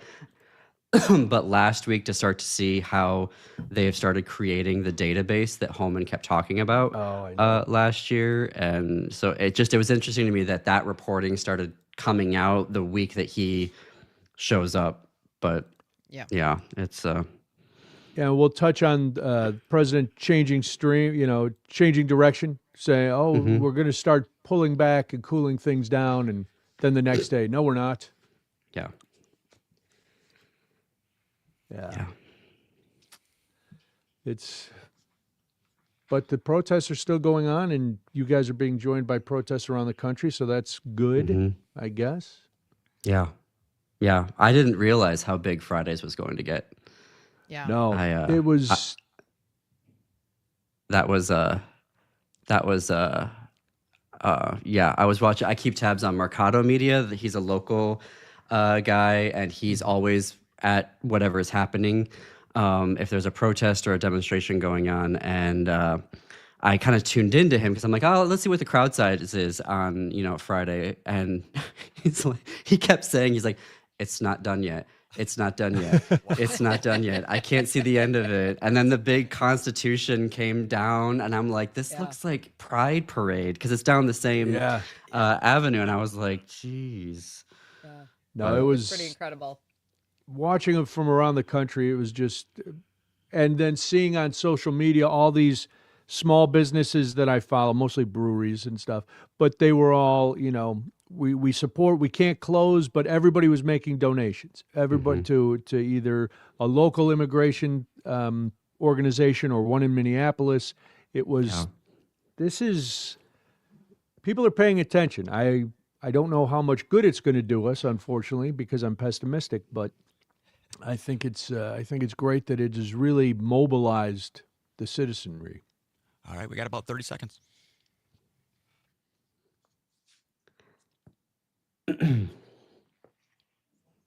From crisis to care, This life-saving care is made possible by a global movement of supporters like you. Thank you.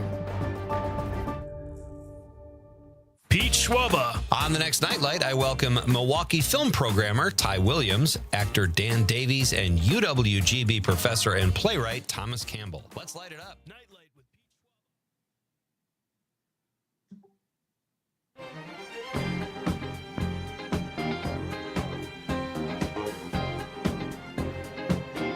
7:35 right now. We hope that you are having a great start to your Monday. If you are in the Wausau area listening on WXCO, thank you so much. Or in Richland Center on WRCE, we appreciate you being here. It is 7:35 right now. My name is Jamie Martinson. And I'm Brian Noonan, and I want to correct myself because we do deal in facts here, and I made a misspeak, or I misspoke, I should say, a little off the cuff toss out. I said that Kyle Rittenhouse's mommy bought him his gun, when in fact it was a friend who had bought Rittenhouse his gun.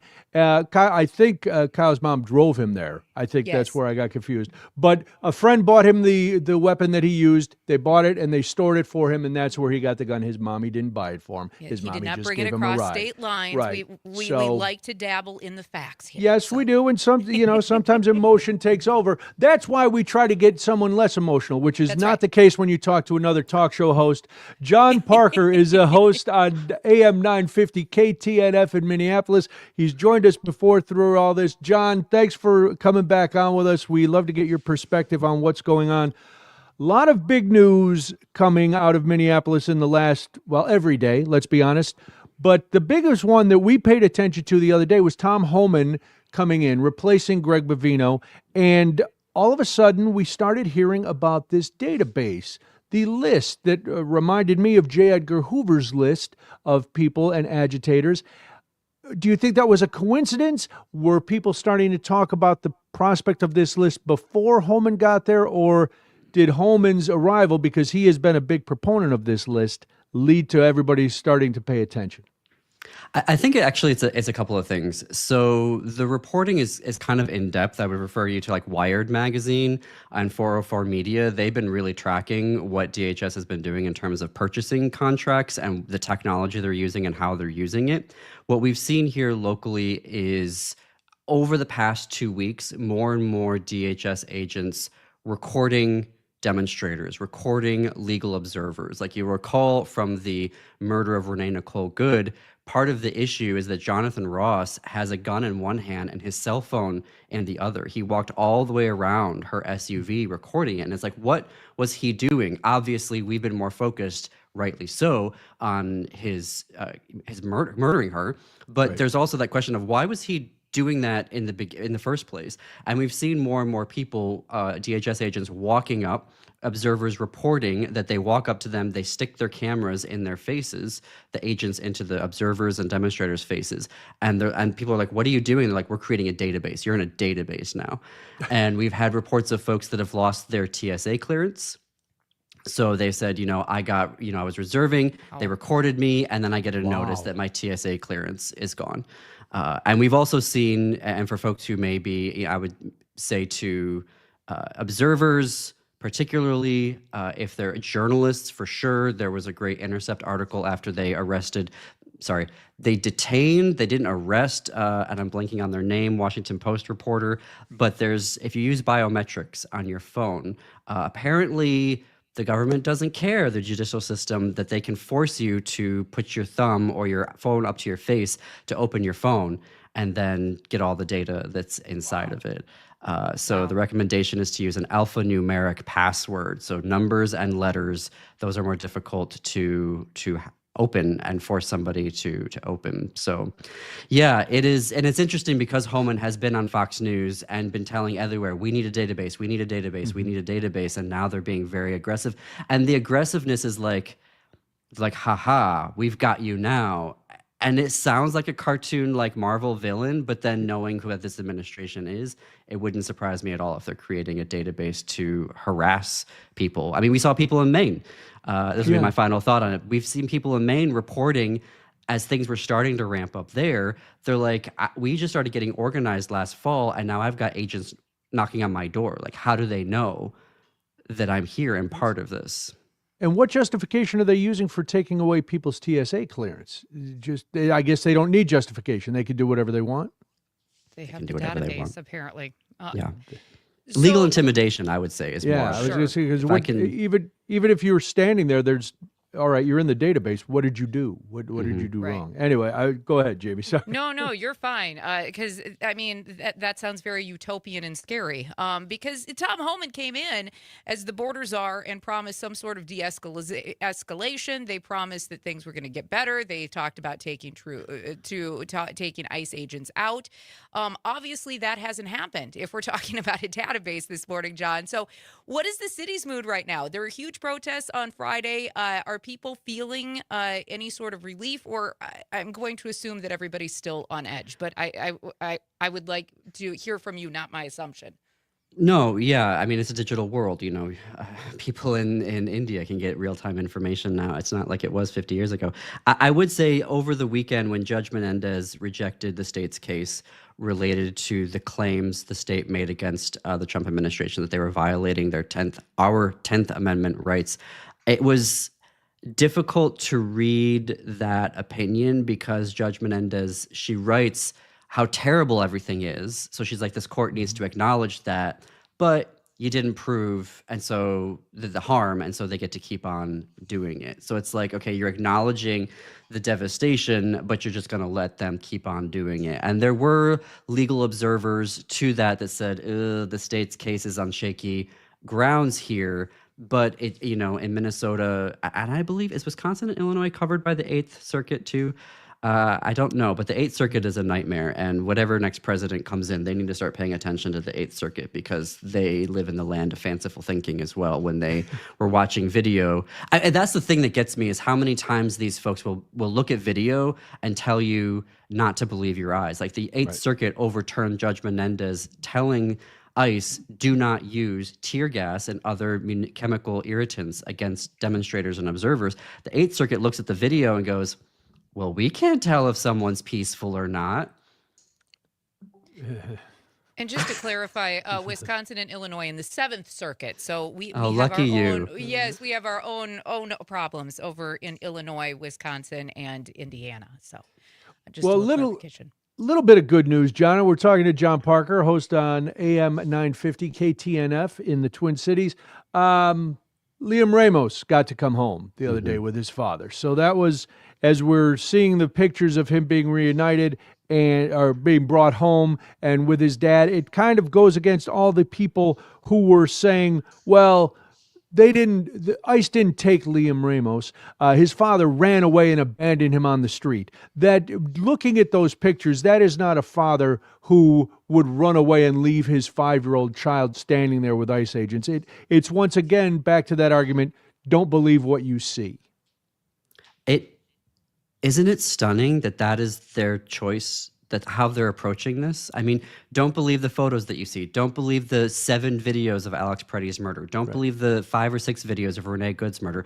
Don't believe the video of Don Lemon in the church in St. Paul, where he's clearly letting people leave. He's clearly identifying himself as a journalist. Like, it's just over and over and over again. They want to tell people, don't believe what you're seeing, and they just keep lying over and over to our faces. And I hope at some point the courts are just going to be like, this is nonsense. But with Liam in particular, that case brings up a couple of issues. One, why people are protesting at the airports, because they're detaining people and immediately getting them out of the state as quickly as possible so they don't have any legal recourse. So luckily in this instance, the family had access to an attorney who could go and file a lawsuit and say, what is going on here? They have legal paperwork. But so there's that of spiriting them away and as quickly as possible.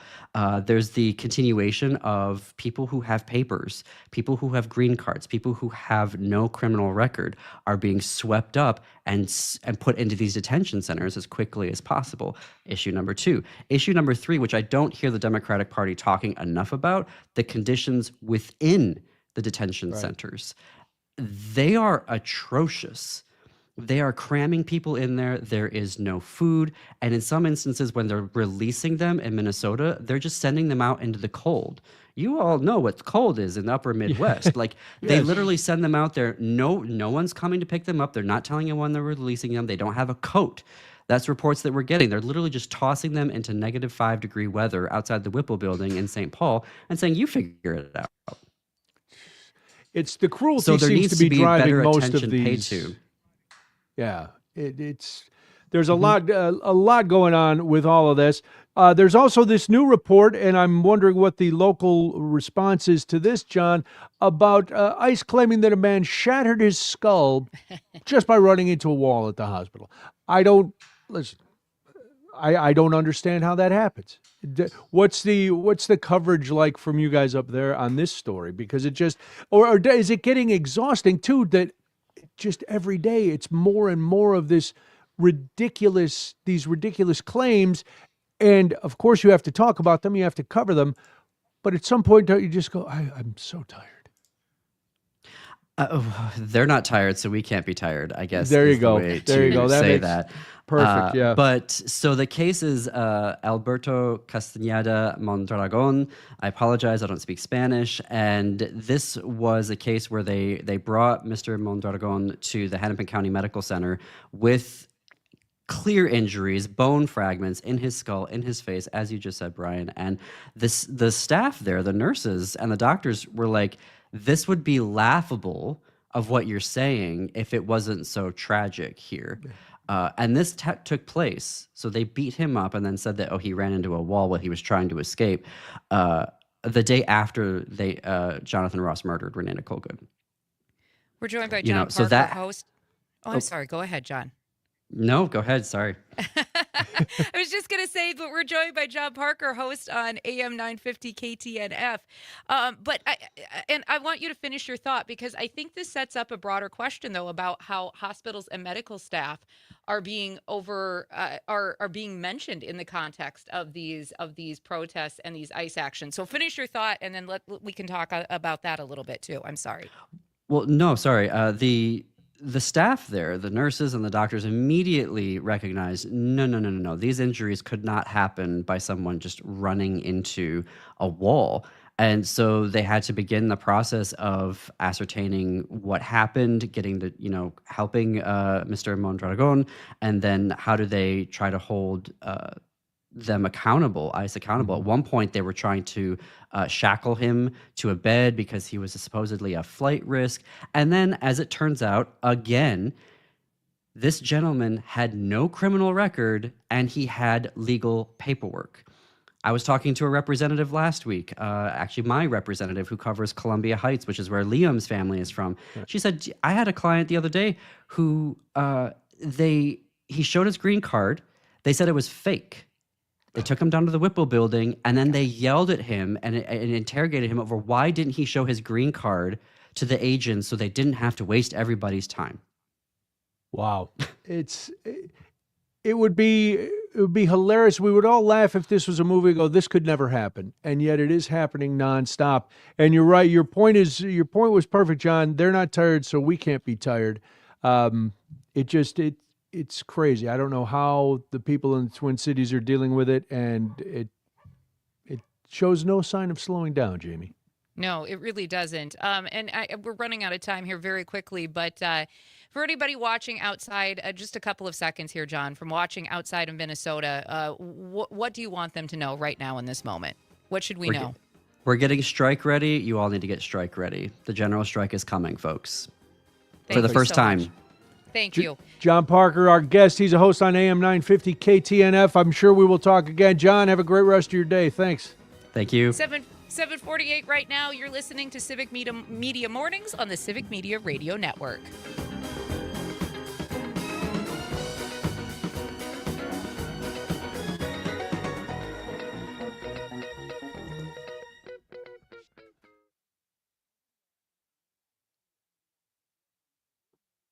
Conversation for Madison. Learn more at WMDXradio.com. John Peterson and Gordy Young. We've got Joe on the line. Our Attorney General, the fine Pam Bondi, who I think got her a law license out of a Cracker Jack box, was on Fox and claiming that Mr. Preddy was a domestic terrorist. Evidence for this? Absolutely none. It's just another interesting venture into liar land to see how the administration has handled this particular situation. Just get rid of 3 or 4 pages of my show. Stole your thunder, Stole all Okay. my stories. Tune in to the John and Gordy Show weekdays from 2 to 5. Reading aloud to children sharpens their listening skills, expands their vocabularies, and nurtures a lifelong love of reading. That's why Reading is Fundamental, the nation's leading children's literacy nonprofit, offers free monthly read-alouds by popular authors through its Rally to Read program. Visit rallytoread.org to watch the read-alouds and discover exciting reading activities for school and home. Visit rallytoread.org today. We've all felt left out. And for people who move to this country, that feeling lasts more than a moment. We can change that. Learn how at belongingbeginswithus.org. Brought to you by the Ad Council. Local news, real voices, and conversations that count. That's Madison. And that's 92.7 WMDX. This is Robert Pilot, host of Native Roots Radio. On our show, we talk about Native issues like treaties, protecting Mother Earth, and holding our elected officials accountable. You'll also hear from Turtle Island voices like Arvina Martin, State Representative Heather Keeler, Ruth Anna Buffalo, Dr. Anthony Stately, State Senator Mary Kunish, Robert Lilligren, and Bob Blake. Native issues are human issues, and human issues are Native issues. Native Roots Radio, weeknights at 8 on your local Civic Media radio station. When a warrior faces adversity, he fights through it. He finds a way. Freedom isn't free. Rolling strong. Belief. Believe you can, and you will. Wheelchairs for Warriors provides mobility solutions to veterans and first responders injured in the line of duty. Join the mission and visit wheelchairsforwarriors.org. Every 15 seconds, someone is diagnosed with cancer. If it's happened to you or someone you love, the American Cancer Society can help at every step of the journey. Visit cancer.org today. From the Capitol to your kitchen table, Madison's biggest stories live right here on 92.7 WMDX.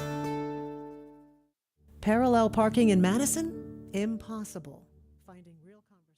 10 seconds till live.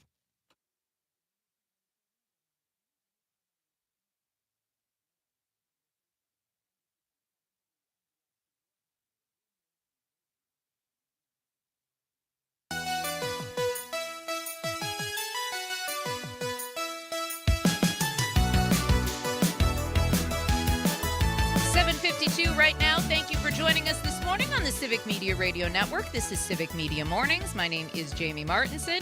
I'm Brian Noonan, and we've got a number of people chiming in on things that we've talked about on the Civic Media Talk and Text line, 855-75-CIVIC. That's 855-752-4842.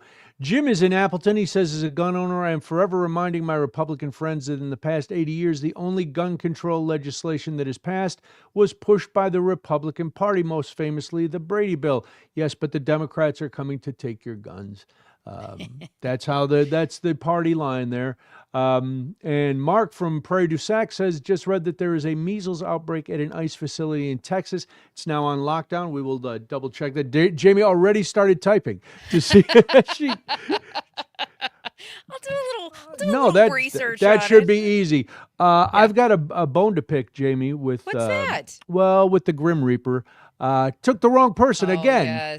Yes. This was sad news, and we want to know, in light of this sad news, Catherine O'Hara dying, what was your favorite Catherine O'Hara role? You've seen her on TV, you've seen her in movies. 855-752-4842, 855-75-CIVIC. Catherine O'Hara, even though she's Canadian, still I'm going to call her a national treasure. Oh, she's fantastic. She was great. Whether you knew her as the mom in Home Alone, whether you knew her from Beetlejuice, yes. Whether you knew her from Schitt's Creek, which, okay, I'm going to be dead honest. If we're asking what our favorite roles are, I have a couple from her. Okay. Moira on Schitt's Creek, she was brilliant in that role. She was so incredible. That whole cast. But yes, she made Moira, who should have been a hateable character. Oh, but definitely. Moira was phenomenal. You loved her. You had to love her. And I listened to Catherine O'Hara in an interview during the rise of that show. And she and Eugene Levy went back years. Oh. Years and years. They'd worked together in multiple different times. Because Moira had a specific accent, if you've ever watched the show. And she actually said, I never know what's going to come out of my mouth. It changes from take to take, which I could appreciate. That's hilarious. My other favorite role of hers is a little under the radar.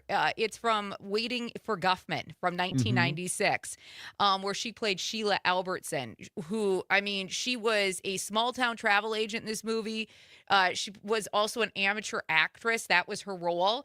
And she has this drunk dinner scene that is one of the most comedic, high-end performances I have ever watched. If you've never seen the movie, please watch it. It is a Christopher Guest-directed mockumentary, and it's one of my favorite under-the-radar kind of films. So, but she was brilliant in that role. I loved her. Well, that's I kind of have the same thing. Of course, I loved her in Home Alone. She was a great mom in that one, and all of was that. She? Well, she played it very well. I know. No, she was not. How do you forget your kid? It doesn't matter. You get all the way to Paris. I don't care. Thank you. Made one word so famous. I loved all the old SNL or SCTV stuff. Yeah. I thought was genius. But I loved her in another Christopher Guest movie, Best in Show, which I still say is just. You can watch it no matter when, and it's hilarious. She played Cookie Fleck, who was married to Eugene Levy. They were paired together in a lot of those Christopher Guest improvisational movies. And Cookie had a past and may still be having a present. And her poor husband Jerry was completely clueless. It could have been because he had two left feet, literally. It was a great performance, and they're taking their dog to a dog show. Yes. And that whole movie, if you get a chance, after you watch Waiting for Guffman, then watch Best in Show, then watch A Mighty Wind, then do the whole Christopher Guest pantheon of films. Oh, you can't go wrong. She was great. Now, I didn't see her. She got an Emmy nomination or a Golden Globe. She was nominated for a Golden Globe for the studio, and she won an Emmy for the studio, which I watched the first episode, and this is married life, Jamie. Debbie and I watched the first episode together, and I was on the fence, and Debbie was like, no, I don't like it. So then it just doesn't get in the rotation until I find out. Then she went back and watched it all. Cause now I see news about Catherine O'Hara being in it. I was like, we didn't watch that. She goes, oh, I watched the whole thing. Did she like it the second time around? And she gave it another Sure. As soon as she got to the second episode, she liked it. Gotcha. So now I have to catch up on my own. First ones are hard. It's a lot of setup in those. Scott over on our text line agreeing with you, by the way, of Best in Show. Says, Best in Show, ! I'm going to assume that means that Scott listening on WMDX also agrees with your assessment. Yeah, of Cookie that Fleck. Fleck is, forget about it. And her poor husband, poor Jerry. I know. I would ask the Boy Aquarium if they have a favorite Catherine O'Hara movie, but I'm sure Home Alone is probably all you got. Yep, that's what I was going to say. Home Alone is kind of what we know the most from her. Beetlejuice, I would imagine, because I didn't realize, I didn't see the Beetlejuice one, but she was in that as well. She was in The Last of Us, which I watched until the last season. That I didn't watch it. I didn't watch the last season. Never watched I that don't one. know. It's one of those shows that was always very dark, not subject matter. It was just filmed in the dark, and it was hard for me to see, and that aggravates me. So I was like, No, one of the other roles that I think people forget because she wasn't actually on the screen, she was one of the voice characters in The Nightmare Before Christmas as well. Really? Catherine See, O'Hara. I forgot about that one. Yes. Okay. So, so if you love, that Tim Burton kind of dark humor, it might be another good one for you to pick up. And just remember, she obviously was funny. We always knew that about Catherine O'Hara, but she could do multiple things. She wasn't just a comedic actor. She had a little bit of range there as well. So I really appreciate that. Somebody asked what she died of. All the reports just say she died following a brief illness. She was 71, so no details on what that brief illness was, but it's definitely a loss. If you are a comedy fan of any type, Catherine O'Hara was on the Mount Rushmore. Absolutely. It is 7:59 right now. Thank you for joining us today. Another edition of Civic Media Mornings. I'm Jamie Martinson. And I'm Brian Noonan. Thanks for listening. We will talk to you again tomorrow on the Civic Media Radio Network.